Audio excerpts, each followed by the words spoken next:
I'm Mary, and I am from Granbury, Texas. I first heard about the school via YouTube, then started watching Todd's Tech Tip Tuesdays and all that good stuff, and that's kind of where it started. I did the online class, which, for anybody who's new to RVing or even not new to RVing, I got a lot out of that. So I really enjoyed that. I learned a lot about it, but decided I wanted more hands-on, so I decided to do the on-campus class. I would like at some point to be involved with the RV industry in some fashion, but at the very least, I understand my own RV.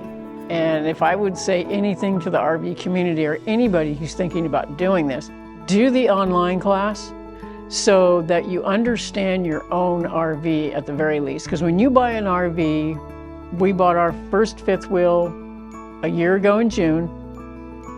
Once that sale's done and you're pulling out of that parking lot, it's kind of like welcome to the Wild West. Nobody tells you anything.